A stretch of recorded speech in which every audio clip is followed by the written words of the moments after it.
अलामा ऐ काज़ी जो असल नालो इमाम अली काज़ी हो। पाण 1886 ईस्वी में ज़िले दादू जे अलमी ॻोठ पाट में ॼाओ। 1905 ईस्वी में मैट्रिक पास करे 1910 ईस्वी में लंडन मां बैरिस्ट्री जो इम्तिहान पास कया। उन ही अरसे में मुख्तलिफ अलमन जो ज़ाती तौर मुतालो कया।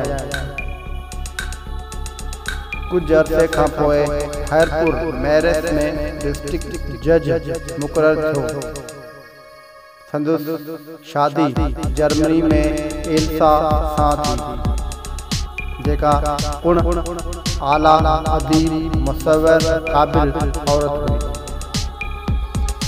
अलामा साहिब जी शराफ़त खां मुतासिर थी सांस ज़िंदगी गुज़ारण जो फ़ैसिलो करे वेठे। 1919 ईस्वी में अलामा साहिब सिंध मुस्तक़िल तौर रहण आयो ऐं टन मोहम्मद खान में मैजिस्ट्रेट मुक़रर थियो।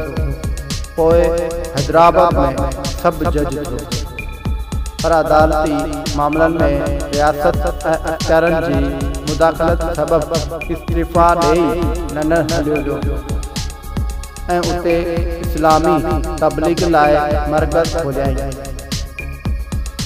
1924 ईस्वी में लंडन मां मोटी अचण खां पोइ जना कोट कराची जी मस्जिद में पेश इमाम थियो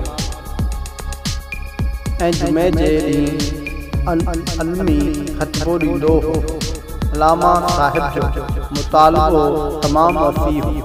पाण हिकु ई वक़्तु मज़हब, साइंस, फ़लसफ़े, अदब, शाइरी, आर्ट, तारीख़ ऐं तसव्वुफ़ ते गहरी नज़र रखंदा हुआ। संदसि ज़िक्र ऐं फ़िक्र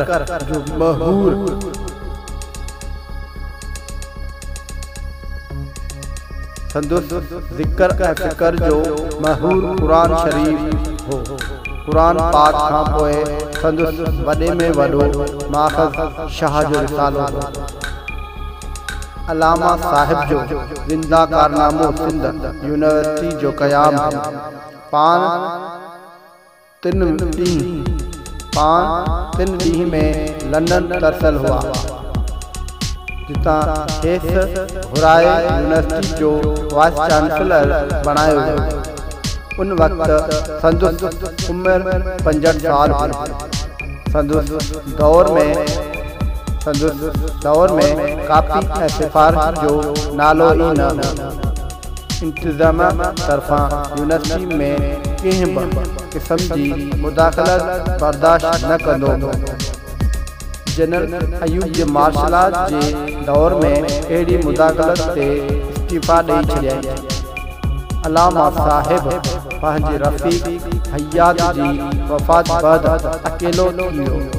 ठीक 1 साल बाद 13 अप्रैल 1968 ईस्वी में सिंधु दरिया ते छल कदमी कंदे सिंधु जे लहरनि में लुड़ी पंहिंजी क़ीमती जान खे सिंधु जे पोइतर